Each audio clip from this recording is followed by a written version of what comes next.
여러분 평안하신가요? 3월 12일 금요일 한절 한 끼. 오늘 본문은 마태복음 22장 23절부터 33절까지입니다. 어제 바리새인과 헤롯 당원들이 예수님께 찾아와서 가이사에게 세금을 바쳐야 하는지 이른바 조세 논쟁을 가지고 예수님을 올무에 걸려고 하다가 실패하죠. 이번에는 다른 사람들이 찾아오는데요. 누구인지 23절을 보겠습니다. 부활이 없다 하는 사두개인들이 그날 예수께 와서 물어 이르되. 오늘은 사두개인들이 예수님을 찾아옵니다. 그런데 부활이 없다 하는 사두개인들이라고 표현하죠. 부활이 없다는 것이 이 사두개인들의 핵심 사상입니다. 그래서 그들은 사람이 죽으면 육체와 함께 영혼도 영원히 사라져 버린다고 생각했습니다. 그렇다고 그들이 성경을 믿지 않는 건 아니거든요. 그들은 모세오경만을 성경으로 인정했습니다. 그런 그들이 예수님께 부활에 관한 질문을 하는데요. 결국은 예수님의 입에서 부활이 없다는 말을 실토하게 하는 것이 오늘 그들이 예수님을 찾아온 목적이라고 할 수가 있겠습니다. 이제 그들은 모세 율법 중에서도 결혼제도, 수혼제도를 가지고 예수님께 나와 질문을 하는데 그들이 가정해 놓은 그 상황 설정이 아주 극단적입니다. 7 형제가 있는데요. 그 첫째 큰 형이 결혼을 했는데 자식을 낳지 못하고 죽습니다.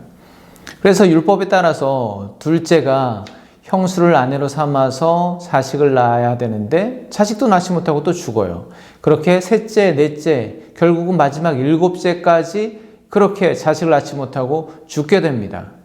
그렇다면 물론 현실성이 없는 가정이긴 하지만 만약에 이렇게 7 형제가 다 한 여자를 아내로 취했다가 죽었다면 나중에 모두가 부활하게 되었을 때 그 여자는 과연 7 형제 중에 누구의 아내가 되겠냐는 질문입니다. 여러분은 어떻게 대답하시겠어요? 정말 진짜 이런 경우라면 부활했을 때 가족관계가 엄청 복잡해지지 않겠습니까? 차라리 부활하지 않는 게 더 나을 수도 있겠습니다. 네, 농담이긴 한데요.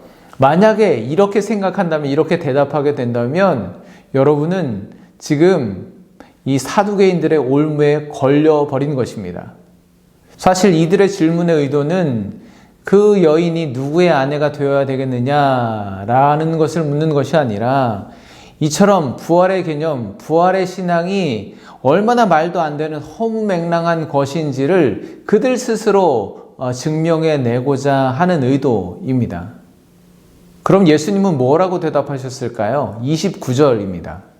예수께서 대답하여 이르시되 너희가 성경도 하나님의 능력도 알지 못하는 고로 오해하였도다. 사두개인들은 모세오경만을 성경으로 인정한다고 말씀드렸죠. 그래서 주님은 그들이 잘 알고 있는 모세오경의 한 말씀을 예로 들어서 그들에게 대답하십니다. 32절인데요. 나는 아브라함의 하나님이요 이삭의 하나님이요 야곱의 하나님이로라 하신 것을 읽어보지 못하였느냐. 하나님은 죽은 자의 하나님이 아니요 살아있는 자의 하나님이시니라 하시니. 이 말씀은 출애굽기에서 모세가 가시떨기에서 하나님을 만난 이야기죠. 사두개인들이 아주 잘 아는 모세오경 중에 있는 말씀입니다. 그런데 주님은 그들이 스스로 잘 안다고 자부하는 그 하나님의 말씀조차 제대로 이해하지 못하고 오해하고 있다고 지적하고 계신 거예요. 여호와 하나님이 모세를 만나셔서 자신을 아브라함의 하나님, 이삭의 하나님, 야곱의 하나님이라고 소개했다. 아브라함의 하나님이었고 이삭, 야곱의 하나님이었다. 과거형으로 말씀하시지 않았다는 거죠. 그 말은 그들이 죽어서 영원히 사라져 버린 존재들이 아니라 지금도 여전히 살아있음을 전제로 말씀하시는 거죠. 왜냐하면 하나님은 죽은 자의 하나님이 아니라 살아있는 자의 하나님이기 때문입니다. 즉 예수님은 그들이 믿는 모세오경에도 분명히 부활 사상이 기록되어 있는데 그것만 제대로 이해했더라도 이렇게 감히 부활이 없다고 예수님께 찾아와서 질문하지 않지 않았겠느냐 반문하고 계신 겁니다.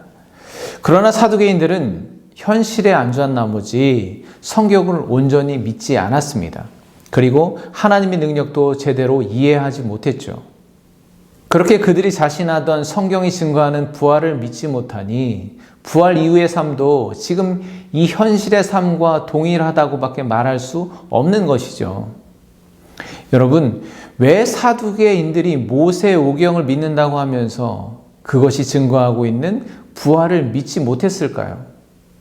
사두개인들은 당시 유대 사회에서 가장 유력했던 바리새파와 대등한 위치에 있던 자들이었습니다. 대제사장들 중에 상당수가 이 사두개파에 속해 있었기 때문에 사회적으로는 최고위직에 앉아있는 사람들이 많이 있었죠. 그렇다 보니까 그들은 성경을 연구한다거나 영적인 것에 관심을 갖기보다는 어떻게 하면 정치 세력과 결탁해서 자기들의 기득권을 유지하느냐, 그거에만 몰두하고 관심이 있었던 자들입니다. 여러분, 이처럼 그리스도인에게 부활신앙이 확고하지 않으면 현실에 집착할 수밖에 없습니다. 그건 어쩔 수 없습니다. 부활을 믿지 못하는 사람에게는 지금 이 땅의 삶이 전부이기 때문이죠. 그러니 당연히 지금 당장 무엇을 먹을까 마실까에만 관심을 갖고 집착할 수밖에 없는 것이죠. 그런데요, 참 안타까운 것은 그리스도인들 중에도 부활신앙이 확고하지 않은, 확신하지 못하는 사람들이 많다는 것입니다. 왜 믿지 못할까요? 저는요, 이 부활신앙이 너무나 고차원적인 믿음이기 때문에 믿지 못한다고 생각하지 않습니다. 그렇다면 하나님도 믿지 못하겠죠. 도리어 그 이유는 믿지 않고 싶어서 그런 겁니다. 이 땅의 삶에 집착하며 사는 것, 내가 지금 움켜쥐고 포기하지 못하고 상대적으로 행복하다, 만족하며 살아가는 것이 좋은 사람들에게는 부활이 별로 달갑게 여겨지지 않습니다. 그렇다 보니 아무리 하나님의 말씀을 읽어도 부활이 눈에 들어오겠습니까? 여러분, 하나님은 죽은 자가 아니라 산 자의 하나님이십니다. 믿음은 하나님과의 관계입니다.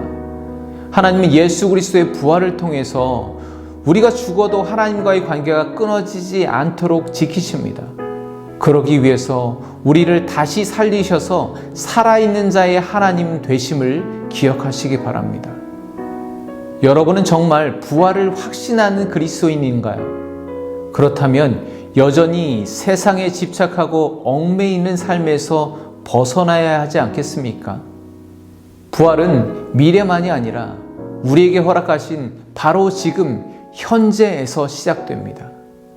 여러분, 오늘 말씀을 기억하시고 승리하시는 하루 되시기를 간절히 축복합니다. 감사합니다. 평안하십시오.